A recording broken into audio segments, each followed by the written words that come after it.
ವಾಲ್ಮೀಕಿ ಅಭಿವೃದ್ಧಿ ನಿಗಮ ಹಗರಣದ ತನಿಖೆ ನಡೆಸುತ್ತಿರುವ ಎಸ್ಐಟಿ ಟೀಮ್ ಹೈದರಾಬಾದ್ನಲ್ಲಿ ಈ ಪ್ರಕರಣದ ಪ್ರಮುಖ ಆರೋಪಿಯಾಗಿರುವ ಸತ್ಯನಾರಾಯಣ ವರ್ಮಾ ಖರೀದಿಸಿದ್ದ 3.3 ಕೋಟಿ ಮೌಲ್ಯದ ಲ್ಯಾಂಬೋರ್ಗಿನಿ ಕಾರನ್ನ ವಶಕ್ಕೆ ಪಡೆದುಕೊಂಡಿದೆ.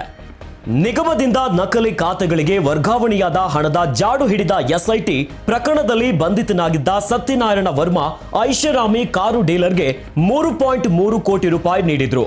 ಎಸ್ಐಟಿ ಅಧಿಕಾರಿಗಳು ಕಾರನ್ನ ಪತ್ತೆ ಹಚ್ಚಿ ವಶಪಡಿಸಿಕೊಂಡು ಡೀಲರ್ಗೆ ಹಿಂತಿರುಗಿಸಿದ್ದು ಹಣವನ್ನ ಜಪ್ತಿ ಮಾಡಿದೆ ಎಂದು ಮೂಲಗಳು ತಿಳಿಸಿವೆ. ಹಗರಣದಲ್ಲಿ ಸತ್ಯನಾರಾಯಣ ವರ್ಮಾ 13ನೇ ಆರೋಪಿಯಾಗಿದ್ದಾರೆ. ಈ ನಡುವೆ ನ್ಯಾಯಾಲಯದಲ್ಲಿ ಸಿಐಡಿ ವಿರುದ್ಧ ಸತ್ಯನಾರಾಯಣ ಹಲವು ಆರೋಪಗಳನ್ನು ಮಾಡಿದ್ದಾರೆ. ಸಿಐಡಿ ಅಪರಾಧಿಗಳಿಗೆ ರಕ್ಷಣೆ ನೀಡುತ್ತಿದ್ದು ಅಧಿಕಾರಿಗಳ ಮೇಲೆ ಒತ್ತಡ ಹೇರುತ್ತಿದೆ.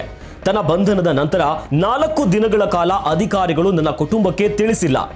ಸಿಐಡಿ ಅಧಿಕಾರಿಗಳ ಅನುಪಸ್ಥಿತಿಯಲ್ಲಿ ನ್ಯಾಯಾಲಯದ ಮುಂದೆ ಗೌಪ್ಯ ಹೇಳಿಕೆ ನೀಡಲು ಅವಕಾಶ ನೀಡುವಂತೆ ಸತ್ಯನಾರಾಯಣ ವರ್ಮಾ ನ್ಯಾಯಾಲಯವನ್ನ ಕೋರಿದ್ದಾರೆ ಎಂದು ತಿಳಿದು ಬಂದಿದೆ.